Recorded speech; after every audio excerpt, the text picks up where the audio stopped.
And when the pandemic came, for me, nobody, and I don't care who you speak to, had a certainty of what was going to happen. Nobody knew.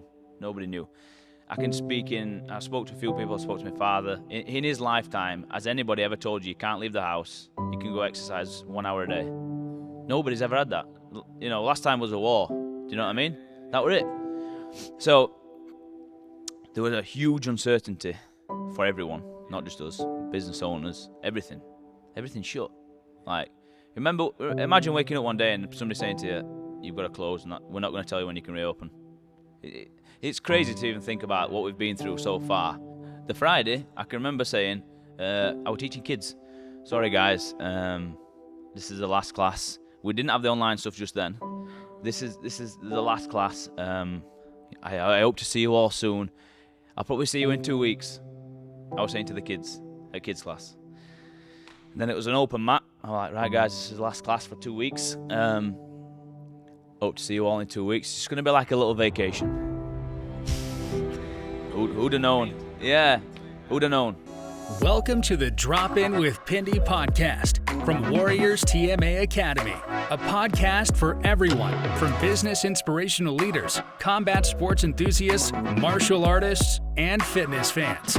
Together, we can build our self-discipline, confidence, and positive mindsets through great leaders. Now, here's your host, coach and former pro fighter, Pindi Matahar. Welcome everyone here for the Drop In with Pindi podcast. I am here for my next podcast with the one and only Mr. Ollie Lovell, everyone, who's come all the way from Barnsley. Yep. Traveled all the way down, coming down, and I'm super excited as always with all my guests, but more so with Ollie, because I want you all to hear his awesome story that he's only covered a short percentage of. And he's got such a long, he's going places. But before we get started into it, man, first of all, I just want to congratulate you because you've just had a little baby girl. Yes, I have. Yeah, so your life's just gone from 0 to 100, on top of everything else. Lots of sleep, no sleep. Yeah, literally. So congratulations on your little baby girl. And Thank you. Another congratulations for opening up your fourth Gracie Barra Academy up in the Yorkshire area, which is, again, another huge achievement in what's been a successful career for you so far. But Ollie, before we get started into what's currently going on now, man, like tell us where this vision, where this dream of yours came from, because when you were a kid or anything, it wasn't like, oh, when I grow up I'm going to own X amount of Jiu-Jitsu academies and this. Like, where did it all start from? So when I first started training Jiu-Jitsu, it was out of a love and a wanting to fully understand what Jiu-Jitsu was. It came from a background of doing some stand-up. Did quite a lot of Muay Thai when I was younger, 2 Muay Thai fights. Nice. And I also did some MMA as well. Okay. At the time I was just doing striking and then Greco-Roman wrestling. Nice. With a guy back home in Barnsley. So I just had the stand-up and then the Greco-Roman wrestling. The ground game wasn't really up to scratch. Zero. Yeah, it did not exist whatsoever. I could punch on the ground, but it's no use to anybody if you're doing amateur rules. So it's just literally grappling on the floor when I had the first MMA fight. I was 16. Oh, wow. So I can remember, training really hard for the MMA fight. The stand-up was pretty sharp. I was comfortable with the stand-up. But the ground game, I was just... non-existent. Non-existent. It wasn't easy to find a jiu-jitsu school back then either, was it? No. It was like when you started competing in terms of Thai and MMA, it wasn't like how you could Google now. No. Jiu-jitsu. It's completely different. It's completely different. I'm 27 now, so it's over like 11 years ago. Wow. There was literally just MMA gyms, and if you were lucky, you'd have a wrestling coach, Greco-Roman wrestling, and stand-up striking. And you had to kind of piece things together yourself. And at the time, I was only 15/16, so I had a young mind, so trying to piece things together was almost impossible. I needed to be, shown, and the ground game wasn't really there. So I can remember entering the first MMA fight. I can't even remember getting weighed in. That was non-existent back then. That was non-existent. I just matched with a guy. I had no idea the guy's age. The guy I found out later was an adult, a full-grown man at the time when I was just 16. And there were no weigh-ins. I didn't even know what weight he checked in at. I have no idea. So I ended up starting the fight. Yeah. I think I managed to get a takedown. Okay. So I was throwing strikes, stood up, I managed to get a takedown. In the process of getting a takedown, I landed in the guy's guard. Nice. And within 40 seconds, the guy put a triangle on me and submitted me with a triangle. Triangle choke. So I finished thinking, I have no idea. Obviously, I was 16. Yeah. I had all the hype, all the coaches behind me, so I thought I was going to do well. Yeah. And caught me in the triangle, and I can remember going back to changing room thinking, wow, I had no idea what just happened. Yeah. Like, this is ridiculous what just happened. Yeah. Game over. Yeah, completely. You can have all the stand-up and all the. Yeah. Yeah, but when it goes to the ground, if you won, you don't have a good game plan for what you're going to do. Yeah. So I needed a game plan for not allowing things like that to happen because I had no jiu-jitsu, or trying to at least stop them. I'm pretty sure I tried throwing a body shot, amateur MMA from top guard. Just trying to punch. That's all I knew. That's all I knew. And I just put a triangle on and finished it. So from then on, I started really looking at the weaknesses, which was the ground game. Trying to focus on it. I can remember the place where I was training at the time. They had 1 or 2 blue belts popping in to coach jiu-jitsu classes. Okay. But it's like most places that aren't dedicated to doing jiu-jitsu or that really want to focus on that side, people would drop in and out. The training was sporadic. I never really... So the guys stay 1 or 2 months and then leave. And then someone else would come a month and leave. I think I can remember going through 3 or 4 coaches, grappling coaches, blue belts at the time. Wow, okay. And never really having anything sustainable. So not having a structure almost. Yeah, not having a structure. So then I think in the process of that, I was still doing the Muay Thai. I had another Muay Thai fight at 16 with no shin guards, just straight Muay Thai, no shin guards. I won that one. Nice. Ref TKO second round. The guy didn't come out of his corner for the second round. And then I really wanted to focus on jiu-jitsu. Okay. I got to a stage where, with the Muay Thai, you either love getting punched in the face, or you either see I couldn't see the end goal with it. It's either going to be what's this going to be, and I knew the guys back then that were really good, Muay Thai. They were struggling to live. They were struggling to live. Yeah, I completely understand that.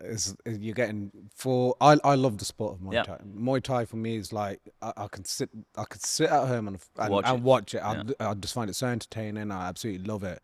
But the top level fighters, even now, like what they're getting is not even a fraction compared to what some of the MMA fighters are getting. And then even the MMA fighters now are still not getting what the boxers are getting. And it's like, financially speaking, it's like it's as much as I love it, I can relate to what you're saying, what you're about to say, and you've experienced it without shin pads. It's not a nice game. It's not a nice game when you're involved, is it? Not at all. No. Did you get paid for that? I got paid ticket sales. Ticket sales. I got paid ticket sales, and at the time I was 16, so obviously my social network weren't huge. Yeah.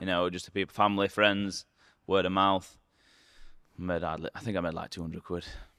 For getting your shins busted up. I can remember the guy kicking the guy, and he checked the kick, he blocked the kick, and I hit his shin on knee, and I placed the foot back on the floor at the time, and I thought, it's broke. That's it. My leg's broken. It was that painful at the time. Luckily, it didn't come out for second round. So I didn't have to kick many more times. So But the main focus was, I knew at that age at 16, I did not want to do a 9 to 5. I can remember saying to my father, who works for me now, who work together with the schools. Yeah. When I leave school, I don't want to do a 9 to 5. I don't want to ever clock on. So when you with that, don't want to interrupt you there, but like you were saying, you obviously didn't Thai and you competed in Thai. You did that one MMA bout that you did obviously at 15, 16. Was that whilst you were in school? Were you in school like at the end? You would have been year 10, 11, right? Yeah. So GCSE time, right? So you're in school, can't see a future in it academically in terms of, I'm going to go and become, go to college and uni. So were you doing literally the Thai and the MMA fighting to try and get a career in I'm guessing either Thai or MMA. MMA, where eventually was a career I wanted to do. Was the route you were going down, and then obviously found a love of jiu-jitsu. Yeah. I knew when I was at school at 16, you know, I'm not smart. You know, I can figure problems. I could read. Obviously, I could read and write. I could do maths. So there was no problem. The problem was with school. I'd wake up one morning. I can remember having breakfast or a protein shake, and then I'd not be able to eat until 12:30. Wow. And then obviously I could only have so much at 12:30, and then I finished school at 3:30, and then I had to train. So if I ate then at 3:30, if I tried to eat then, I felt like it was interfering in the training. Yeah. So when I started Muay Thai, I'd get there early. I'd do a 2 or 3 mile run first, and then I'd do the Muay Thai class after. Sometimes I'd stay on and do the Greco class after that. Sometimes I would doubled up or tripled up. And I felt like at the time I was struggling to get the nutrients in to fuel the training. So I felt like school was in the way. So it became a problem. And the older I got, the more I realized school was an hindrance on what I wanted to do. So the direction that I wanted, education, I felt like was in the way. Or the system of education was in the way. If I could find a way to still have education and it not getting in the way of training, I would have felt probably different about it. But at the time, I just felt that I needed the time to train. That's it. All I wanted to do, the passion was just train. I want to train. I want to be the best I can be. I want to train, keep moving forward. And I felt school was in the way. I can remember having many conversations with the teachers at the time. Like, I was never a bad kid at school, but if the teacher said something, I'd be the class clown. I'd make a joke.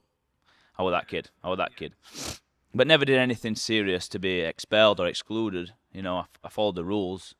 I never really, you know, stepped outside the guidelines of the rules at school. Just a cheeky every now and again. Yeah, exactly, yeah.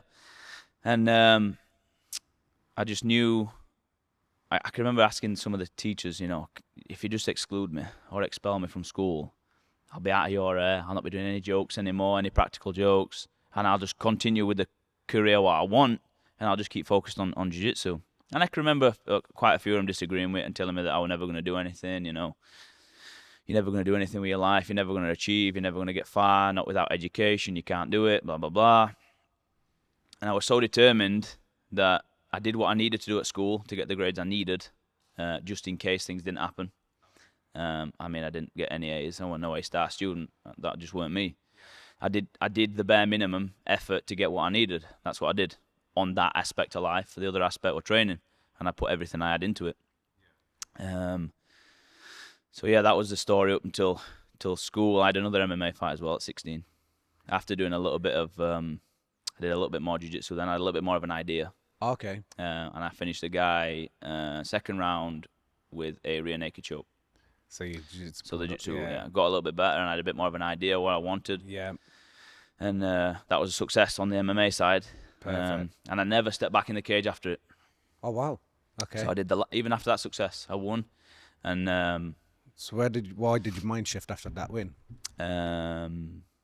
So I started falling in love with jiu-jitsu. Okay. That's what got me the win. So then I really wanted to pursue the jiu-jitsu and do it more and more. And I started to travel for jiu-jitsu. Yeah, because that's where I first met you. Yeah. Mansfield, wasn't it? Yeah. Started training Victor at Mansfield. Yeah. And I saw what Victor was doing. You know, I had a great academy, great people, good mindset. And I just literally focused on that and just carried on training, you know, training twice a week, privates with Victor, like 1-to-1 sessions twice a week, on top of training 3-4 times a week in the classes that he did. Wow. So that was the start of the jiu-jitsu journey, really. Wow. And then moving on from that, Victor moved to the old Nottingham site. Yep. In the city centre. In that red, this old school of black belts. Yeah, that's it. Where he continued with his journey, renting mat space at the time. Yep. You can see it on some of his videos that he's done. He speaks about it. Yeah. And I stayed with him, so I moved from Mansfield. So for me, Barnsley to Mansfield, yeah. Yeah. What's that distance for those views that don't know? Like, I think it was probably 40 minutes. And you're not driving at this point, are you? No, your dad's grafting and taking and then from Mansfield to Nottingham is about another 30, less than 30. Yeah, less than 30 minutes. So from Barnsley to Nottingham, then when he moved to the centre, it was like an 1 hour and 10 to 1 hour and 15 because it was in the centre. Yeah, and I remember parking. There was we used to have to park like 2 miles away, Yeah. 1.5 miles away, and we used to have to walk to the academy. I remember, and sometimes those sessions back then were different as well to what you get now. They were like, you know how you get comp sessions now. That's what that was every day. It was. Yeah. I remember because I used to weight cut, like when I was competing. I remember doing that session, and that walk back to the car was like a drag. My leg, I was dragging. Yeah. It's horrible, man. It's horrible, but stuff you got to do, right? Yeah, I had no option. No option. You know, I wanted to train with the best, to be the best, and I will always push that now. Yeah. Train with the best to be the best. I don't care if I'm losing. I don't care if I'm losing. I'm asking questions why I'm losing. Yeah. We're working together as a team. We're figuring out the problems. We just strive to get better. That's the goal. The end goal, just to constantly improve and be better. Yeah, makes sense. That's and then you develop like. When you first started jiu-jitsu, when you first met Victor in Mansfield, you went from Mansfield to Nottingham, so on and so forth. Yeah.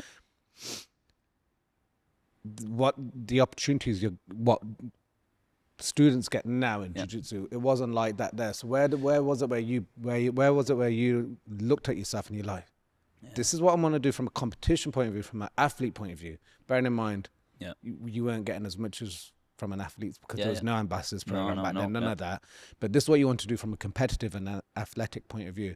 But where did then this journey start? Because you started GB Barnsley. Yeah, 6 years ago now.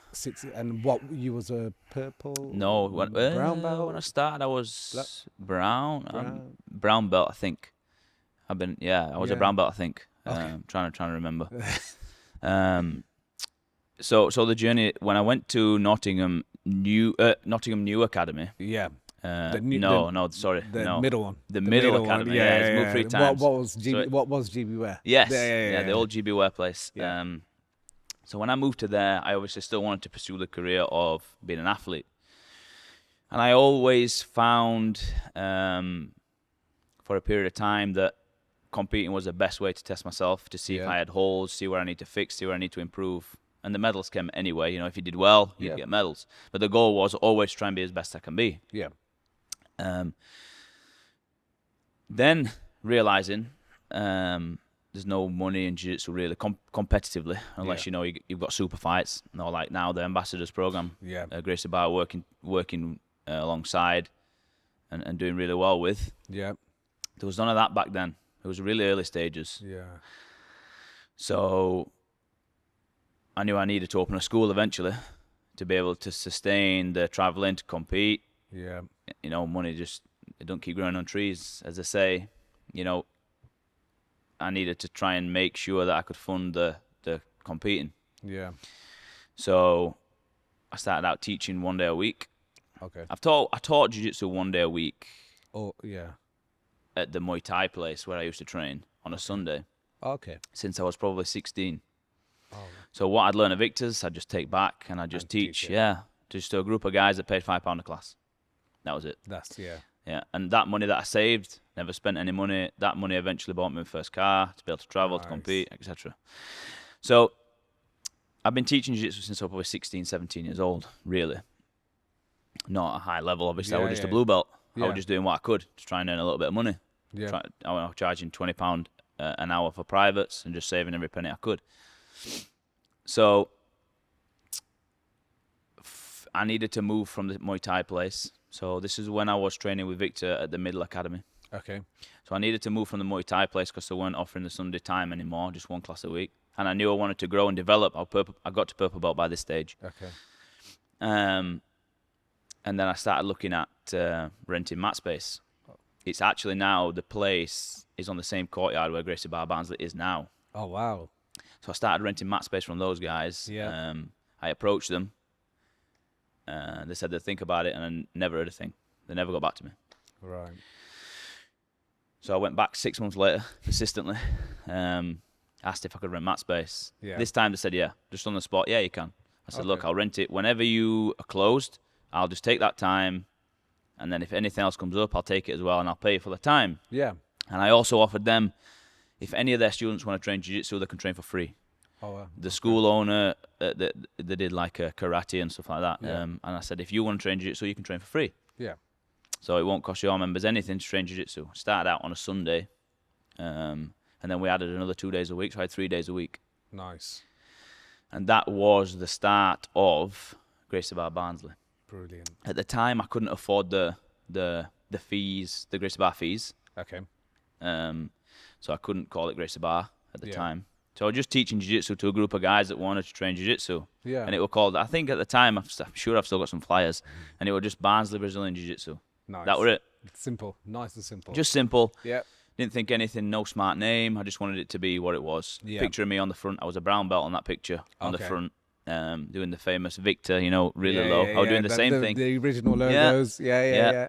I had non-Gracie Barra gi on at the time, but I always taught the class in a Gracie Barra gi. Nice.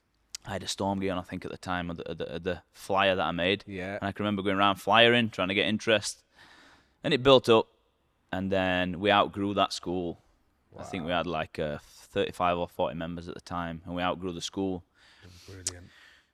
So and was that, were you paying per person, as in was the per? No, I was paying per hour to the rental. To the rental. People were paying you. People started paying per month. Nice. So that was I had no facility for a direct debit system, so everybody were on standing orders. Okay. So I had to run to bank, print off standing order forms. Yeah, and then I'd go back to the academy. I'd get people to fill them out, standing order, let them choose a date for a standing order, and then I'd take the forms, take them back to bank, and they'd process the standing order. Yeah. That's the way I used to do it. And I had a book with everyone's name in it and what date they paid. Boom, boom, boom. In just a little book. And I just manually kept track of it like that at the time. Really basic stuff compared to what we do now, but it's just, I was young at the time and I needed to start somewhere. I had no money. Then you just had to. Yeah. No, it's awesome. So honestly, because I thought you would teach longer than that. Obviously, technically you were teaching from 16. I thought GB Barnsley was open. No. Longer than. No. I thought you was a purple when you got your purple. No, I think I was brown when I opened Barnsley originally. Yeah. So we got to that many members and then started looking for a unit. Okay, so that's when Gracie Barra Barnsley were going to be born, so to speak. Yep. And luckily on the same courtyard where I was doing teaching in the karate school, it was a car warehouse. They were selling cars. They left. And I drove onto the site one day, spun the car around and saw the sign saying unit to rent. So I called them straight away. I said, look, I want to rent this unit. Yeah. So they came down, they had a meeting with me, the letting agent for the landlord. And I can remember signing a lease. I had no company open, no limited company open. Nothing. I just signed the lease in my own personal name. I had no idea what I was doing. Yeah. So basically, I just PG'd that. I've just personal guaranteed that for the next 3 years. I had no idea what I was doing. Zero idea. So obviously now you're thinking, from a business point of view, it's like, it's not the best idea. Yeah. But I had no idea. Yeah. And I just did it. I know I needed it, so I did it. So I signed the lease. Winged it. Almost winged it. Yeah. Basically, just winged it. Yeah. And I knew the same thing I did at school. I signed this lease. I'm going to make this work. Yeah. I have no choice. I have to make this work. Absolutely. So I signed the lease. I had enough members to pay just the rent. I had no wage, no salary from the school. They just paid the rent and bills. So the members I had, the money that I was getting from them, just paid the school, paid the bills. Yeah. And I was happy with that. I still lived at home with parents at this time. Yeah. So I got fed. I had a roof over the head. So I was fine. When I first got to school, I had no nice mats like we have now. It's just completely different. Were you now Gracie Barra Barnsley, or were you still Barnsley Jiu-Jitsu? So as soon as I signed the lease, I had the money. I put it in. Yeah. I got the Gracie Barra Barnsley name. Nice. With the logo, I can remember like waiting for the logo just so I could post it. Yeah. And make a big thing about it, and that was a special day waiting for the logo to arrive. I can imagine. Then the mats, we had just 2 meter by 1 meter mats taped together. 40mm Eva foam mats. They were not judo mats, they were just foam mats. Okay. Taped together, literally like through so many rolls of duct tape, tape. And then we put a curtain side from a lorry on top, pulled it tight, and we fastened it. And that was it. That flooring stayed at GB Barnsley until 18 months ago. Wow. So it's only recently since I put the new Dolomere floor in GB Barnsley. Wow. So it stayed, and the mats were fine. Yeah. You know, they did the job. Yeah. And then we built it up from there, really. Brilliant. That's to where we are now. To where we are now. There you go. And the whole purpose, like, I won't tell you my age, but I'm older than Ollie. So I've seen Ollie's journey from a competitive point of view, from an athlete point of view, to where you are now from a business point of view, to a school owner point of view. And you've got other entities that I see always on your social media that you're digging up something over there. you're renovating something over there. And it's so good to see. And the reason, again, the whole purpose of this is because you don't always have to go into the system. And what I mean by that, is you don't always have to, those of you young guys listening at home or girls listening at home, like I have it here at the academy when I'm teaching like the teenagers or I'm teaching the juniors, and I'm trying to explain to them, and a lot of them are like getting on board now because there are other options other than college, university, get a degree, get in debt, start working that debt off. You're a prime example of that at the age of a very young age of 15 to 16. Lucky enough to understand school isn't for you, and you wanted to pursue a career back then in something like mixed martial arts. Fell in love with jiu-jitsu from mixed martial arts, and this is where you are now.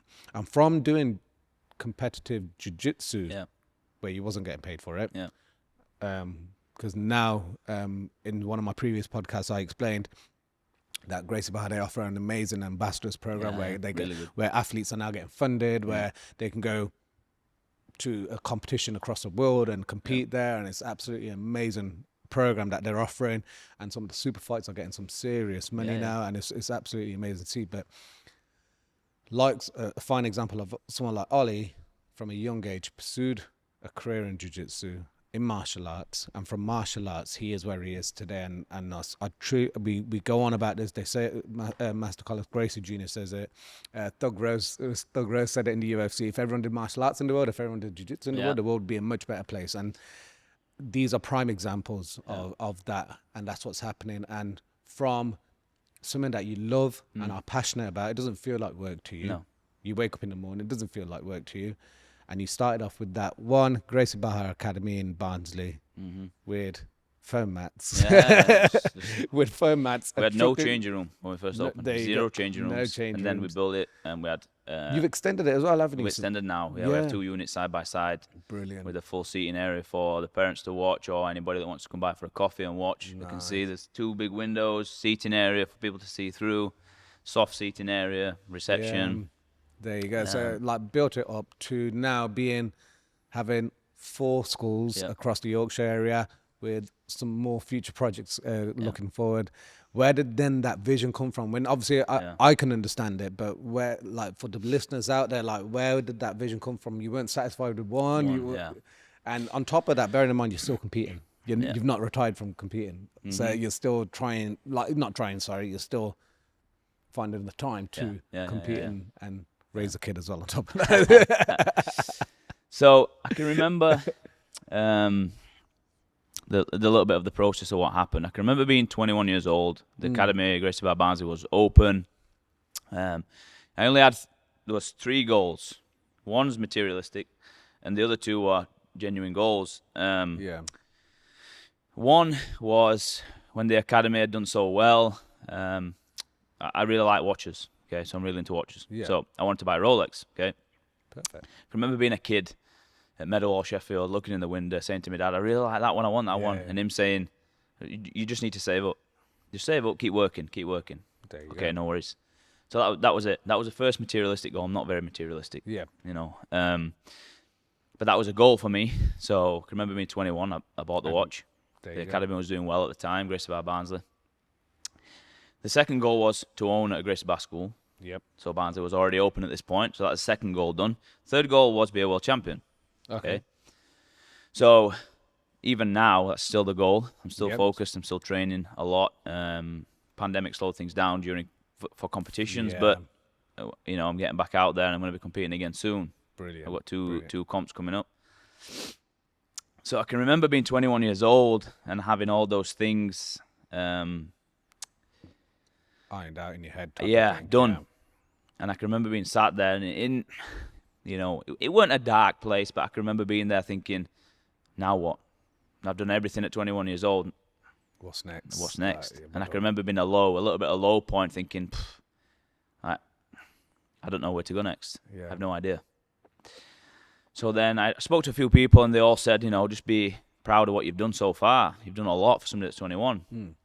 So at that stage, I started to look, internally and just be happy and content with what I did do so far up to this point. Yeah. Took about a week or so, 2 weeks maybe, feeling crap. Okay. And then I turned everything around and felt good, started feeling good again, started looking differently at things, more positive. Now, I'm 21 years old. I'm still really young, at the time. So then I started looking at Gracie Barra Barnsley, growing it, and I could see the positive impact it had on people's lives. Yeah. And that's where things started to change for me in terms of stop thinking about myself. Yeah. And start, looking at other people and what Jiu-Jitsu and Gracie Barra brings for other people. Yep. Families, kids, anyone, people from any walk of life. So that's when the idea of Grayson Bayott came. Nice. Which was the second school. Okay. And again, it was just following Master Carlos's vision. Yeah. If everybody trained Jiu-Jitsu in the world would be a better place. Absolutely. His goal is to have a school in every town and city in the world. Yeah. And I could truly see it with GB Barnsley, how it changed people's lives. People losing weight, people in bad places, having something to focus on. Many different reasons why people train. So Gracie Bayott, I can remember approaching Professor Tom, which was a black belt under Professor Victor. Yep. I can remember approaching him and basically saying, look, he was a brown belt at the time when I approached him. He was based in Nottingham as well, because I used to train. Lived in Nottingham, trained in Nottingham. Yep. And I said to him, do you want to live from Jiu-Jitsu? And he's like, I'd love to live from Jiu-Jitsu, but he wasn't in a position at the time to be able to live from Jiu-Jitsu. Yeah. So I said, look, this is what I'm thinking. I love York. It's a great city. It's one of my favourite cities. I'm thinking about putting a Jiu-Jitsu school there. And he said, okay, let's what do I do? Yeah. What's the plan? What's the idea? So over the course of a couple of months, I think maybe 6 months, we were meeting up. Nice. And then, obviously, I'd never seen him coach Jiu-Jitsu before. I don't think he'd coached much. I think he'd helped one or two other guys at Victor's to coach. So again, it was a learning curve for him as well, learning to coach. So he started doing a little bit down there, coaching more to learn the art of coaching, because it doesn't come easy to some people. You need to learn. And then the time came, I went to York looking for a unit. I signed a lease in a limited company name this time. Yay. Did it. So I made did it this way. Yeah, nice. I did it the best way, the right way. In a limited company name. And Gracie Bayott was born. Nice. And that's only recently. Yes, that was 2019, 18, was it? 18? It's the pandemic that's thrown me off. The school's 3 years old, but we spent a year in the pandemic. So it doesn't really kind of count. No, so we had 2 years of the school being operational. Yeah. So that's when Gracie Bayott was born. I can remember Tom quitting his job. Basically, Tom's focus and goal or happiness was he wasn't going to work a 40-hour week anymore doing IT that he fell out of love with. It was just going to be able to do Jiu-Jitsu. Yeah. I remember having a similar conversation with Tom, because I used to do the lunchtime, some of the lunchtime classes in Nottingham, and he used to come in his lunch break to come and roll for, we used to roll, half an hour, and then he'd quickly get ready again and go back to work. And I was like, what, you like, for back me, this is what I do full time, so it's different for me. So, but he was going straight back to it. I was like, how are you doing that like that? He was like, I need this fix. This is his fix, Jiu-Jitsu. And I was like, he told me he used to get up early. Earlier than normal, so he could have a longer lunch break, so that he could train Jiu-Jitsu in his lunch break and then go back to work. That's what he used to do. That's it. There you go. So for him now, he's just working solely from Jiu-Jitsu. Gets his salary from Jiu-Jitsu. He's loving it. Loves York. Loves the city. Yeah. So he's living from Jiu-Jitsu at Gracie Barra. There you go. So that was the second project. Perfect. And you've saved someone's life. Yeah. You made someone happy. Do you know what I mean? Not only is he fulfilled teaching Jiu-Jitsu and affecting so many other people's lives on the positive, but he can live from it as well now. So, and you've got someone out of not saying Tom was in a depressive state. No, but it was it was a job. But it was it was a job. It's just a job. It pays bills. Yeah. And now he does something that he loves. Exactly. all the projects that we've got and that we've had have come about a different way. Yeah. So the third one was slightly different. We'll talk about it most probably in a minute. But the third project was different. And then the fourth one was following on something that I'm going to be pushing more towards. Okay. Internally through Gracie Barra Barnsley and the schools that we've got, which is offering a direct career path for people that want to teach Jiu-Jitsu full time. Nice. Wants to live from Jiu-Jitsu, love Jiu-Jitsu for what it is. So that's going to be my future project and goal to do that. That's awesome. Yeah, that's so awesome. We now just working on a. Are you linked to that? Are you, when you say directly, is that aimed at the kids, or is that mainly for the adults, or is that both? Or well, the goal will be. I spoke to some of the guys about it before as well. I spoke to Professor Simon and Victor, and I already had the idea as well, but they just kind of cemented it when we did the regional meeting, regional conference, like 3 weeks ago. Yeah. So what we're going to focus on doing now is offering a. So, for example, when I started training Jiu-Jitsu, I came to Jiu-Jitsu because I got triangled, I got submitted. Yep. The path for people entering Jiu-Jitsu now is completely different. Yeah. You know, people want to do a martial art where they're not going to get punched in the face. They're not going to, they can go back to the normal job where they're not going to be too brute. You're not getting whacked. Yeah, you're not exactly. getting whacked. Yeah. Most of the population don't like getting punched in the face. I'll be honest. So unless he names Tyson Fury. Yeah, exactly. Exactly. So what we will do now is, whether it's through the kids, through the teens, we will focus on giving a direct path for people so that at least know that they have a chance to do this. Yes. Instead of just training Jiu-Jitsu for training Jiu-Jitsu and getting the belts, they can train Jiu-Jitsu now. We're working on a coaches program as well at the minute. Nice. So they can come, they can train Jiu-Jitsu, they can fall in love with Jiu-Jitsu, and then they can potentially switch and have a look, and there's a career path with a direct, this is where we go from here, this is stage 3, this is stage 4, this is stage 5. Nice. That way, Master Carlos's vision carries on. Yes. Yes. My, God forbid no happens to me, but my legacy can continue. Yeah. And there's like a set guideline that people can follow with an idea of where they want to go if they want to. Yeah. They have an option. Absolutely. So that's going to be the future for the projects for us. And we've already started implementing that already. Yes, you're with the fourth school, we implemented that. With the fourth, okay. Which was the one that we opened 2 weeks ago. Nice. Which is doing really well. The third school came about, which was just an amazing connection that Gracie Barra's got. It wasn't a plan to have a third school at that stage. Okay. I had Barnsley and York. At that time, I was just sitting back and I was learning to manage things. And one school's fine, you can manage it. 2 school, it gets trickier. Yes. So I had to go through a stage of learning how to manage, become a manager, and understanding how to delegate almost. Exactly. And that's hard. Because I used to do everything myself at the time. Yeah. So Gracie Barra Horsforth in Leeds came, which is our academy in North Leeds. That was a third academy. Nice. That came about a phone call from Professor Legato in London. So he said, look, I've got this guy. He's moving out of London. Okay. He's stopping the rat race in London. Okay. He's quitting the rat race in London. He's just he's got a family on the way, a young family on the way. He's moving to Leeds. I said, all right, okay, no worries. And he said he's interested in doing Jiu-Jitsu. At the time, he was one of Professor Legato's coaches. He was on one of Professor Legato's coaches programs. He was a purple belt at the time. Right. So I said, okay, look, I'm interested. Yeah. At the time, I'd never been approached before by anybody to do this. Okay. So I sat there thinking, I'm not sure how the dynamic's going to work. Yeah. I had a few friends that told me to never go near a partnership.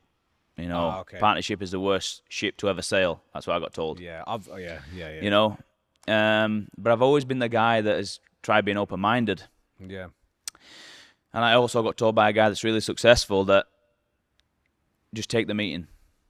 You can always say yes or no. Just take the meeting. You never know what could happen from just that one meeting. Instead of just saying, no, I'm not interested, just take the meeting, listen to what the guy's got to say. So I can remember having a call from Magnus, Coach Magnus, which is the guy that coaches a lot in and runs the programs in Horsforth and Leeds. Okay. Basically, we had a couple of meetings, and it was like, look, I want to open a school. Professor Legato told me that you're doing really well with York and Barnsley. You've done the multiple school location with 2 schools. Yeah. Things are running really well. Do you want to be a partnership? I'd never met this guy ever before these meetings. Never. Yeah. Never, ever. So I said, look, I'm definitely interested, but we just need to work out the logistics of things, how things are going to work. Yeah.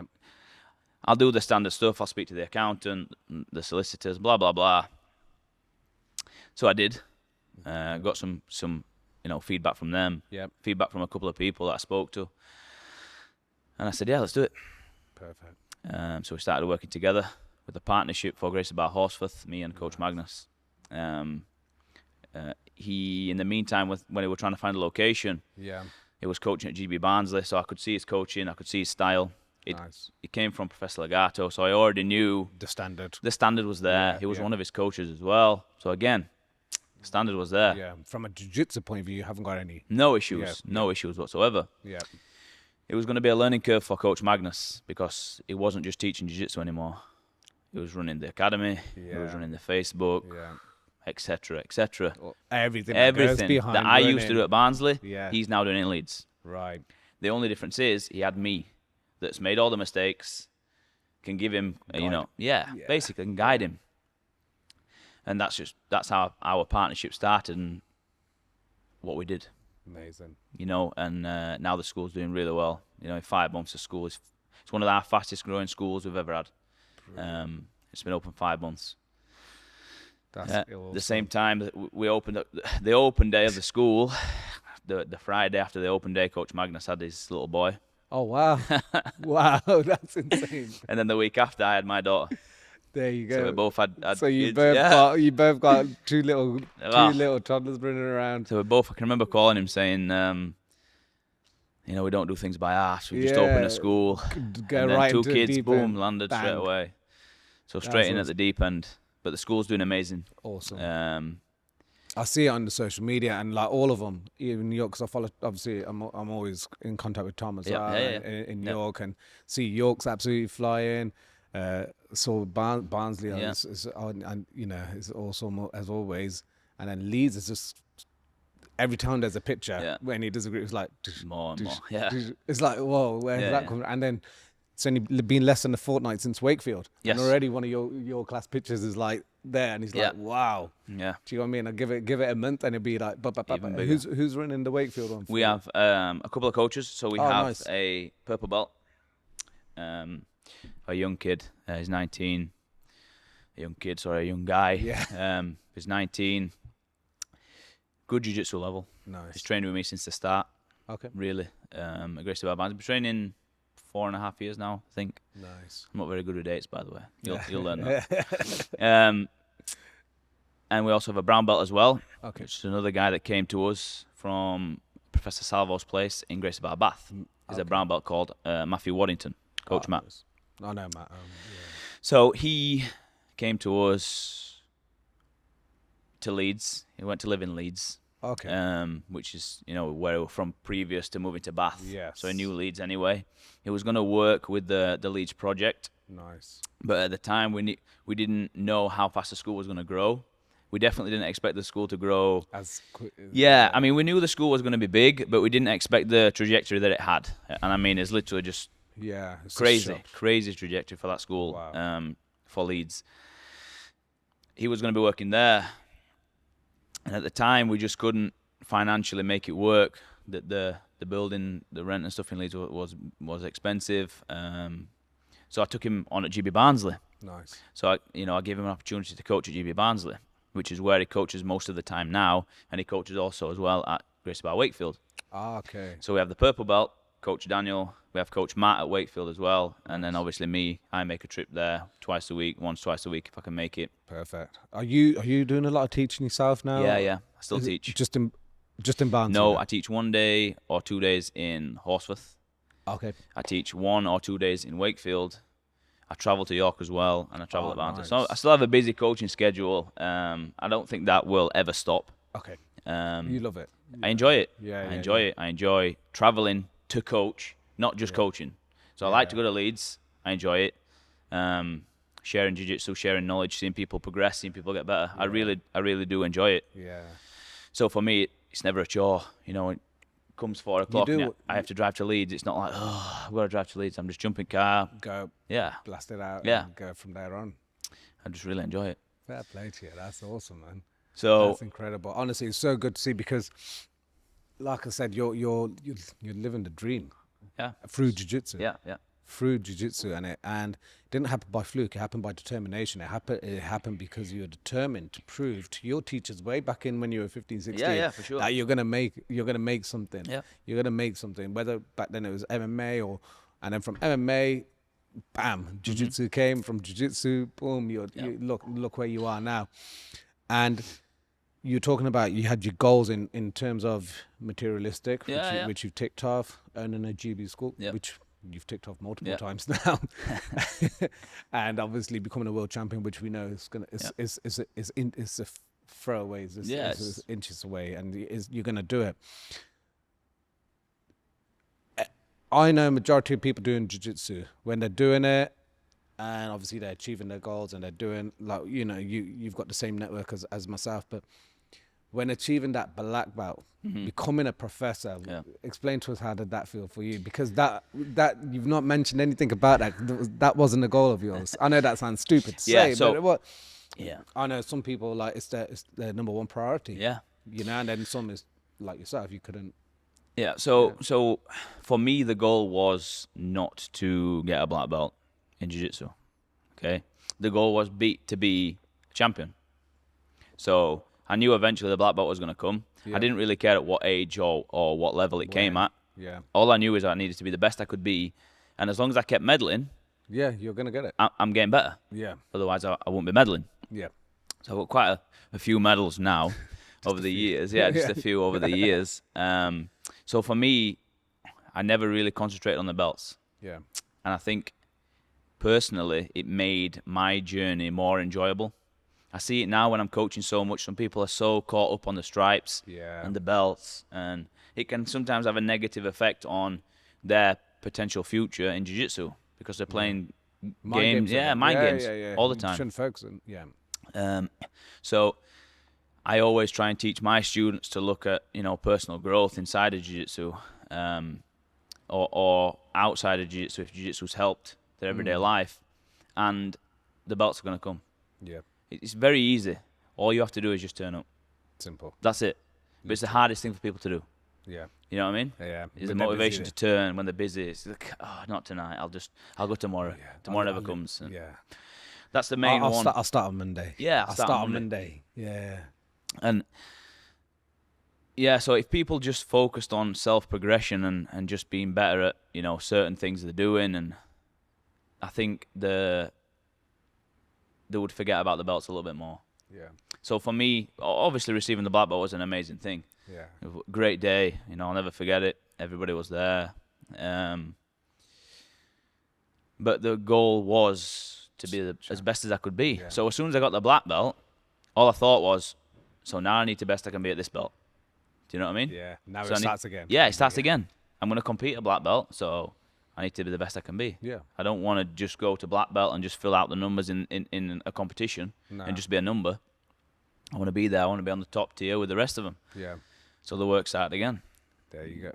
And then, like with that, was it after you got your black belt? I'm just trying to. I can't remember what year it was or how old you were. But then again, the beauty of the art of what we do. From that point on, your dad then start training as well. Yeah, I saw your dad go pop his gear on as well. For 11 years now. 11 years. Yeah, 11 years. Yeah. For 11 years, he's been with me side by side the whole way, every training session, never missed. Opening the academy is always there.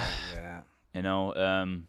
Opening other academies is always there. Yeah. He's traveling a lot now, working for the company, so brilliant. He's a big part of it, a big part of the cement that holds the whole thing together. Absolutely. And he started training a little bit of jiu-jitsu. Yeah, he has a mind for jiu-jitsu anyway. He's watched it for 11 years. Yeah. He's even now when I do something wrong, he's like, oh, Ollie, really? oh, yeah. Oh, what? That's awesome. Look at this. Why didn't you try this? Why didn't you try that? That is awesome. Even, I'm black belt and I train all the time. Yeah. I'm up there with, the top level athletes, and it's still, oh, you didn't do this, or why didn't you do this? Can you remember this technique? That's a common one, he says. Really? Can you remember this technique? And most of the time I'll go, no, I forgot about that, to be honest. Wow. And then I'll remember it and then start doing it.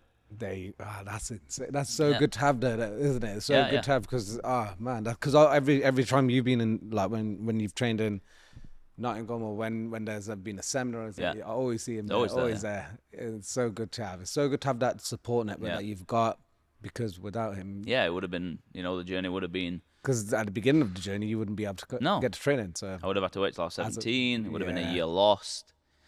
And it would have been tricky, no, so respect, man. That's awesome. And in terms of you now, Ollie, because obviously from an athletic point of view, you've achieved a lot. Yeah. A lot. You've fought all around the world. Yep. And I know the pandemic has thrown everything off. Yeah. Obviously, but we were still in contact. We were still obviously messaging each other. We were doing all the online stuff as well. It's so good to, obviously, that was a great thing that Gracie Barra did as well, keeping everyone connected around the world. So we were always in contact, and we were always trying to maintain some sort of training during a time. But what is now? What's coming now from your point of view in terms of for the athletic career career? Competition So I registered for World Nogi. Nice. That was October 8th or 9th, I think. Yeah. Can't remember the exact date now, but I registered for it, middleweight. I was up for it, ready to compete. Started a training camp. Started strength and conditioning program. The whole works. Diet, everything. Yeah. And Biden came along and said that guys from Europe or people from Europe can't go to America. Yeah. Even if you have the double vaccine, you can't go. So it was really tricky to get in. I would have had to go to Cancun for 2 weeks before, and then gone to America first. The problem with that is I just had 6 weeks out. Yeah, I just had a daughter. So leaving the family for 6 weeks, and the academies and everything I had going on at the time just weren't 12, 14 days, no problem. But 6 weeks is just too long. It's too long. So that was frustrating. Yeah. I carried on with the training program. Okay. I finished that.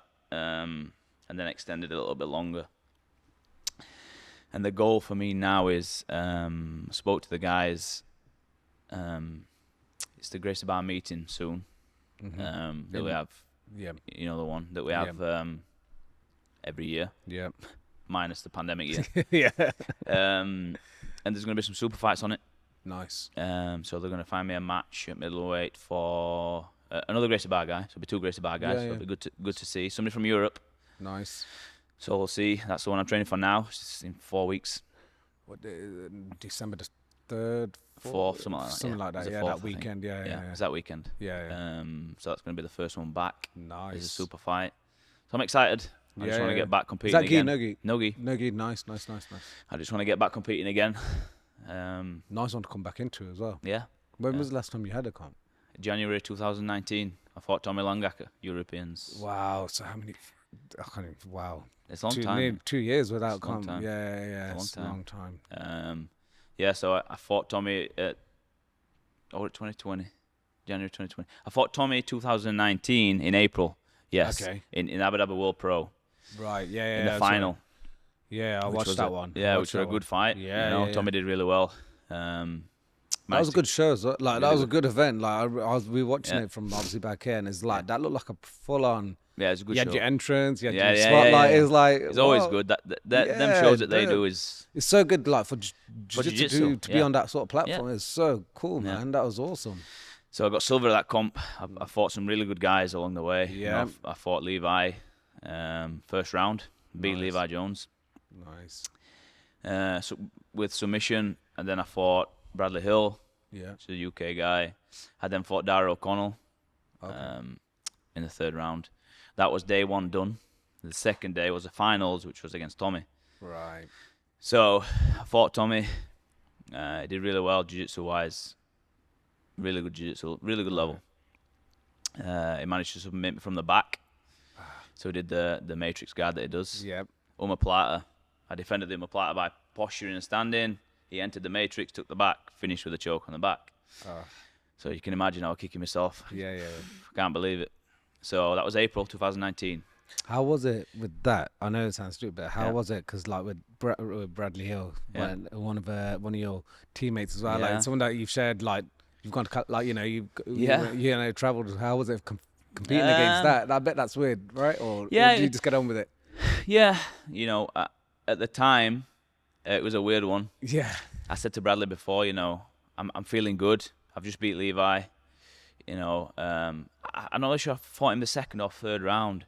So I said to him, I'm feeling good, bro. Yeah. I beat Levi. I think I could win this whole thing. Yeah. Do you want to fight or do you want to close out? So he said he wanted to fight. He said he wanted to fight me. Okay. So I was there to fight. Yeah. And it weren't going to affect the friendship. Never. He wanted to be there and I wanted to be there. Wanted to be number one. That was what we were both there for. So I said, okay, no, let's do it, let's fight. Okay. And then, good luck, let's go. So I won the fight. I think it was a close fight. And I think I won on 2 advantages or an advantage. Okay. But I won. So that was it. That round out of the way. Yeah. And I think I fought Dara third, or Bradley was a third.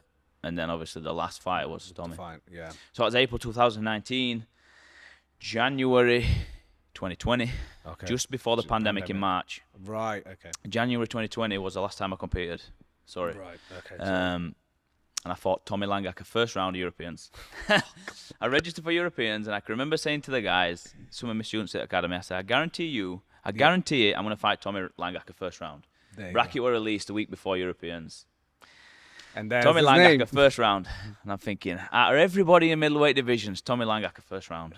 So it was basically, for me, it was the final first round. Yes. Because the toughest fight of the division was going to be the first round. Yeah. I mean, don't get me wrong, there was some machines in the middleweight division at that time. But from what you previously experienced, you're using as a reference. Yeah. So we had it was an absolute war from start to finish. We went the whole 10 minutes this time. So there was no submission either way. It was points the whole way. I can remember being in the warm-up area with a couple of guys. Professor Carlos Meyer, he was there, and I think Professor Legato was there as well. Okay. And I was like, look, what's the game plan? Okay. Like, 20 minutes before fighting him, I was like, what's the game plan? Wow. What we're gonna do? And they basically said, don't let him matrix you. That's exactly what they said. Do not let him matrix you. So I was like, yeah, good one. I knew about his matrix in April in Abu Dhabi. Yeah. And it made no difference. Yeah. So he does a collar sleeve guard really well. Okay. Attacks triangle omoplata. You react, he gets a matrix guard. Right. So I knew that. So the battle was just not allowing him to pull a triangle or omoplata. So I had to give a couple of sweeps away, come back on top with a couple of sweeps of my own. And the score was obviously not close, but it was like, I think it was 16 to him and 10 to me. Right, so it was just a war from start to finish. You got one guard pass. He got one guard pass the whole fight. The rest was sweeps. Right. And I escaped the side control. That was it. Day done. And I watched him carry on the next 4 fights and submit everybody in the division. So I can't believe I had you first round. First round. But that was probably for him as well. There you go. He beat everybody on there. I can remember him beating Orlando Jr. Oh, wow. From Atos. He triangled him. And he went on and just beat everybody else. Won the Europeans 2020. 2020, wow. Yeah. Are you doing Europeans this year? Not this year, but Jan. Is it? No, they've not announced it yet. Yeah, I've been told the word is it's going to be in February. If it is, I will do it 100%. Yeah. I'll do it just to get back out there, get competing again. Yeah, I need to. Yeah. I think it's like there's a few local competitions going on, and the numbers are incredible to see. Like I had some of the lads on recently in one of the opens, and it's just like, wow. Normally this open gets 350 odd participants. Yeah. You're talking 900 plus. It's because people just want to compete. They haven't done anything. Just want to compete. Yeah. So they've done nothing. It's not doing anything. Yeah. It's insane. I think it's just healthy for everyone to just get going again and get cracking at it again. So what? Obviously, we don't know what the schedule is for next year in terms of comps. Yeah. In terms of how we're gonna get around this whole getting into America thing. Now I know that you can go to America. Biden announced that in November people can enter America from Europe. So that's good. It's a good start. Okay. I'm not sure what each individual state, what rules they have. Yeah. But we would have been turned around at border. Yeah. If I would have gone straight to America, I would have been turned around at border and sent home. A waste of a journey. So it would have been a waste of a journey. Yeah. So now I think that we can enter America. Okay. And then I'll just take a look and maybe do some international opens. Nice. In America, just to get back at it. If there's nothing in Europe, hopefully in the next 6 months or so there'll be something in Europe comes up. So quite a lot. Yeah, there should be. So I'm hoping in the next 3 to 6 months we see them and start again, and I'll just start competing straight away. Brilliant, man. That's all. But all that aside, you're still young, still 27. Yeah. It's got a little family now, which is awesome to see. I'm super happy for you, man. You've achieved a hell of a lot in the business and the competitive side of things. Yeah. What are your goals and plans now for looking forward, looking ahead? What's 2022 going to bring out? So the goal is going to be with the trajectory that we've got with the schools. Yeah.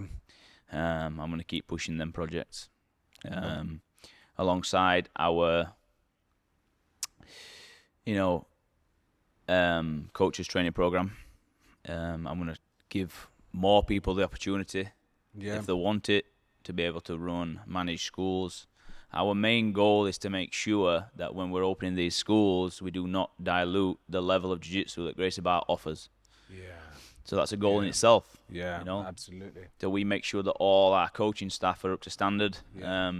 The jiu-jitsu level is up to standard. And that's going to continue throughout now. Who knows when it's going to end? I have no idea when that's going to end. Yeah. I've opened 2 schools in the last 5 months. So whatever happens next, I'm not sure. I'm going to let these schools mature a little bit, but we have sites on a couple more locations. Nice. So that's never going to stop. For me, just going to continue with the competing and training regular. Yeah, you've got another. You got your other little side pieces as well. Yeah, I do. Yeah.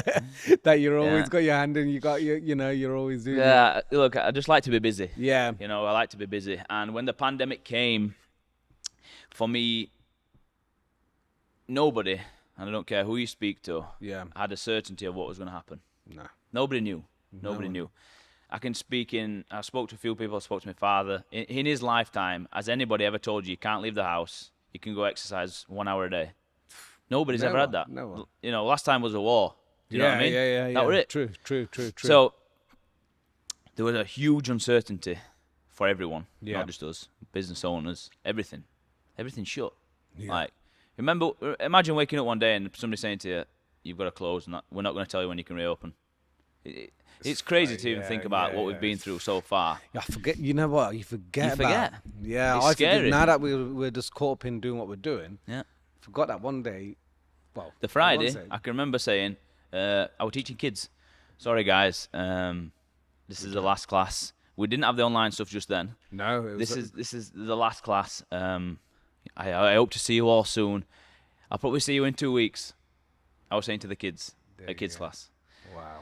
And then it was an open mat. I'm like, right, guys, this is the last class for 2 weeks. Hope to see you all in 2 weeks. It's just going to be like a little vacation. Yeah. 2 years later, known? 18, 19 months later. Who'd have known? That is insane. So there was a lot of uncertainty. So for me, I needed, I had a family on the way. Yeah. So you needed to. I needed something. And remember what I said at the start of this, I never wanted to clock on 9 to 5. There you go. So I was literally sat there thinking everything I've ever known, everything I've ever known from leaving school has just been taken away in one night. Taken away. You can't do it anymore. So called the accountant. Yep. I got speaking to him, options, and he gave me he spoke to somebody that he works with the accountancy. Yeah. Who's a really successful landlord, Okay. property owner, buys and sells, renovates. So he spoke to him and said, I've got a guy that's wanting to start, he's completely fresh, no idea about it whatsoever, zero knowledge. Do you mind having a few conversations with him?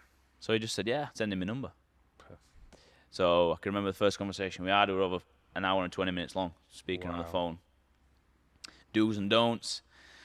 Try this, don't try that. Yeah. Just picking his brain with stuff. Always learning wherever I go. I always speak to somebody. I'm always learning and taking in knowledge. Just like Jiu-Jitsu. It's translated through to everyday life. So I got some knowledge about the rental market. And then I started with that. So then started OJL Properties.